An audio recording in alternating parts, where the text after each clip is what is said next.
Okay, so, today we are diving into something that I think you're really going to find interesting, Sure. especially given how much you think about ethics and morality. Oh, yeah, for sure. We are talking about stem cell research, Ooh.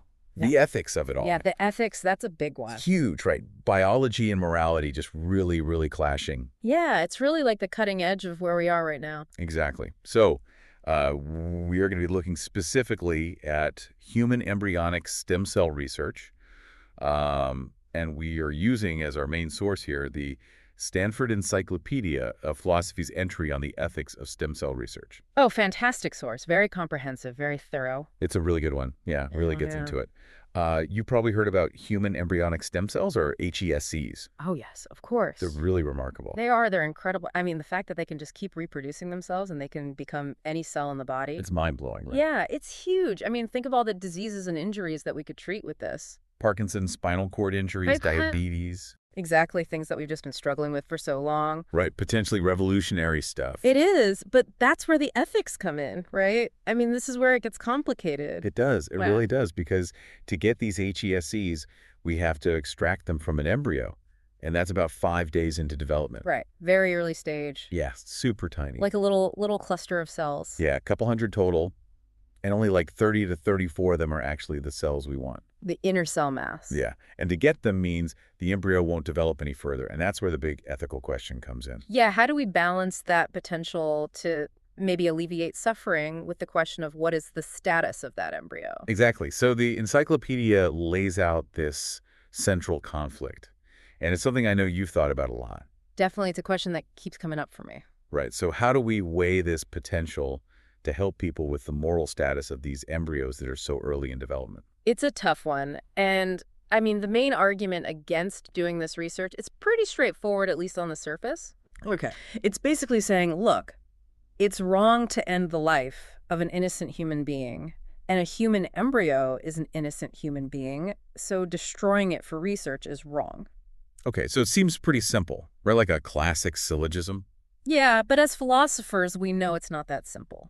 Right. Right, but Because- those premises need a lot of unpacking. Yeah, we got to look at them carefully. So let's start with that second part. Is a human embryo, especially that early on, really a human being Yeah. in the way that matters for these moral questions? Yeah, and that takes us right back to one of the biggest debates in philosophy.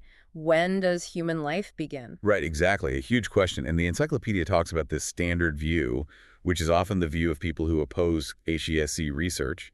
And they say that human life begins at fertilization. Right, when the sperm and egg meet. Yeah, when that single-cell zygote is formed, they say that's already a human being. A full member of the species. Yeah, everything it needs to develop into an adult. It's all about the potential right from that very first moment. Yeah, that's their argument. But the encyclopedia points out that there are some pretty interesting challenges to that view. Okay, like what?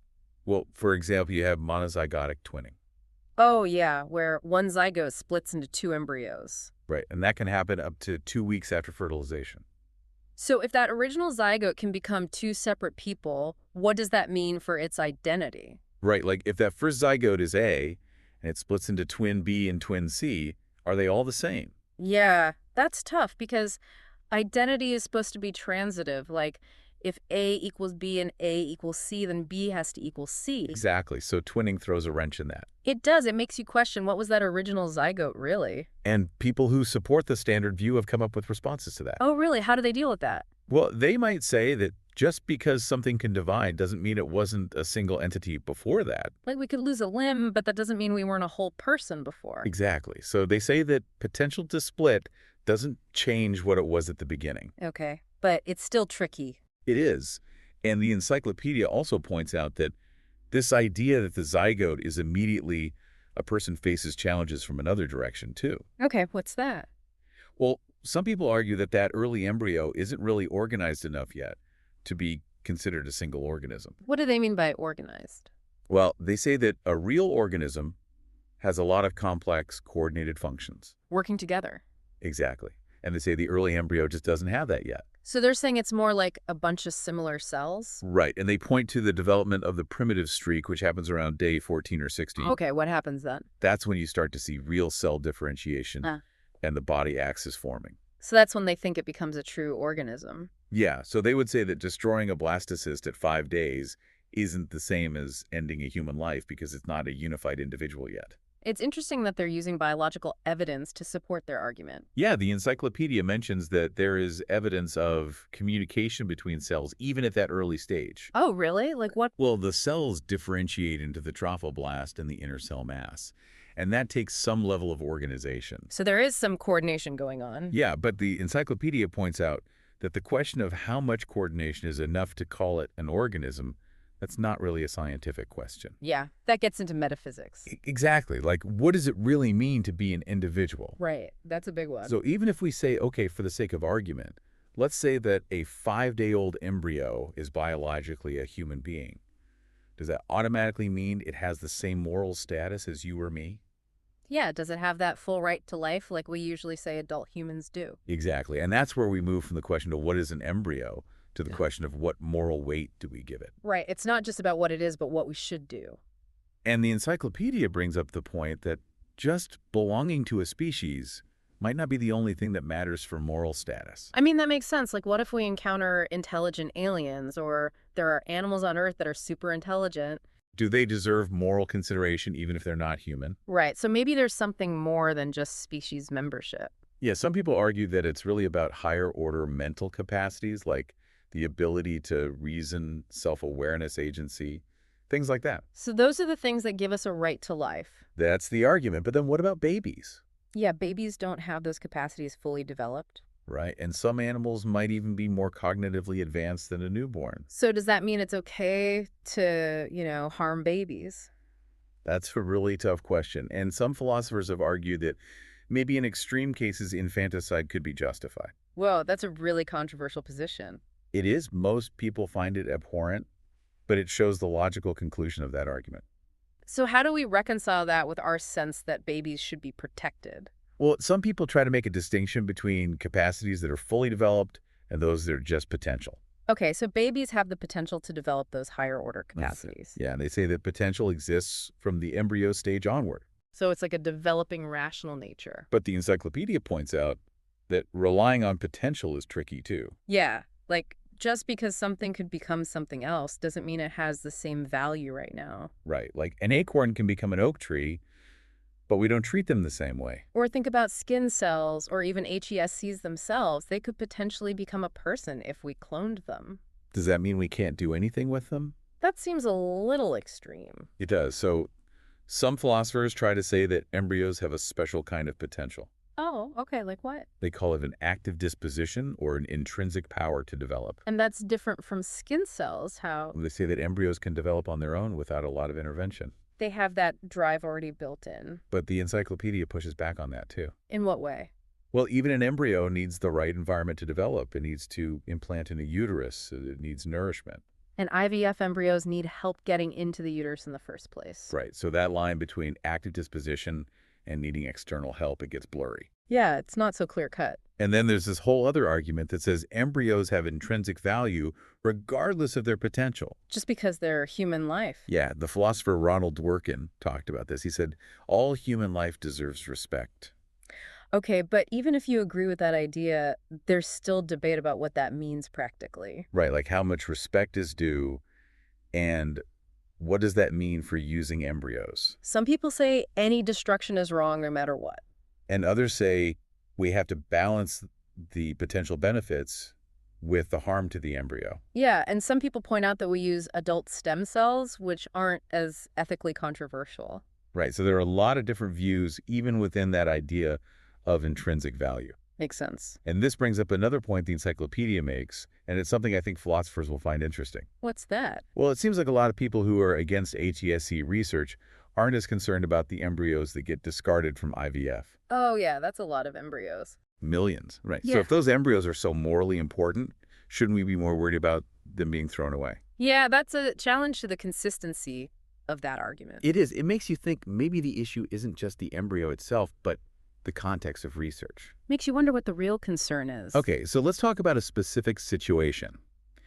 The encyclopedia discusses the ethics of using so-called doomed embryos. Doomed embryos, what's that? These are the extra embryos from IVF that aren't going to be used to try to start a pregnancy. So they're going to be discarded anyway. Right, and the argument is that using those embryos for research is okay because they're already going to be destroyed. So it's not like the research is causing their death. Exactly, and there are two main ways people justify that. Okay, what are they? The first one is that it's okay to end someone's life if they're about to die anyway, especially if it helps other people. Okay, I can see that logic. And the second one is that the researchers aren't really killing the embryo. They're just using it before it gets discarded anyway. So they're not the ones making the decision to end its life. Right, but the encyclopedia points out some problems with those arguments. Oh, really? Like what? Well, first of all, maybe those embryos wouldn't be discarded if research wasn't an option. What do you mean? Well, maybe the people who created those embryos would have donated them to someone else who wanted to have a baby. Oh, okay, so the research might actually be influencing the decision to discard them. Exactly. And theoretically, researchers could try to rescue those embryos and help them develop. Yeah, I mean, it would be complicated legally, but it's possible. Right. So maybe they're not really doomed in the absolute sense. That does change the picture a bit. It does. So we've been talking about destroying embryos for research, but what about using HESC lines that already exist? Like someone else already destroyed the embryos and now we have these cells. Yeah, and let's say maybe the original derivation was ethically problematic, but now we have these cells that could lead to amazing medical discoveries. So is it okay to use those cells even if you weren't involved in the original destruction? That's a tough one. And the encyclopedia compares it to organ donation. Organ donation. Yeah, like if someone is murdered and their organs are donated to save lives, is it wrong for the recipients to benefit from that? That's a good analogy because most people would say it's okay to use those organs. Right. But the difference here is that with HESCs, the research could create a demand for more embryos to be destroyed. Oh, I see. So even if you're just using existing cells, you might be contributing to the problem in the future. Exactly. And the encyclopedia talks about this idea of metaphysical guilt. Metaphysical guilt. That's an interesting concept. Yeah, it's the idea that you can be morally tainted by something even if you didn't directly do it. Like if you benefit from a wrong, even if you weren't the one who did it. Exactly. And the encyclopedia gives this example. Imagine a society where a certain group of people is being treated really badly. Okay. And it's legal and everyone accepts it. Would it be okay for researchers to use biological materials from those people? Even if they weren't the ones who were mistreating them. Yeah, it seems like there's a moral obligation to not benefit from that system. You don't want to be complicit in it. Right. So even if a researcher didn't destroy the embryos themselves, using HESCs could still be seen as supporting that practice. Especially if it's still happening and everyone's okay with it. So it comes down to whether the potential good outweighs that moral taint. It's a tough call. Okay, so we've talked a lot about using existing embryos, but what about creating embryos specifically for research? Oh, wow. That takes us into a whole other area. It does, and the encyclopedia spends some time on that too. Okay, so why would people want to create embryos just for research? Well, there are a couple of reasons. One is to study genetic diseases. Like you could create embryos with specific mutations. Exactly, and see how those diseases develop in a lab setting. That makes sense. And the other reason is to create stem cell banks with lots of different genetic types. So you could match stem cell therapies to patients more effectively. Right, and reduce the risk of rejection. Yeah, that would be huge. But of course, creating embryos just for research raises ethical concerns. Definitely. Like what?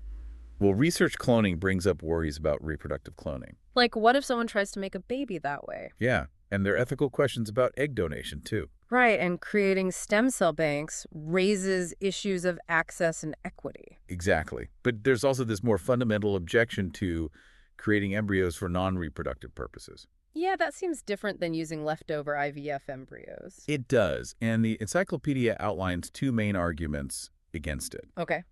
The first is that embryos created for reproduction are seen as potential children from the beginning.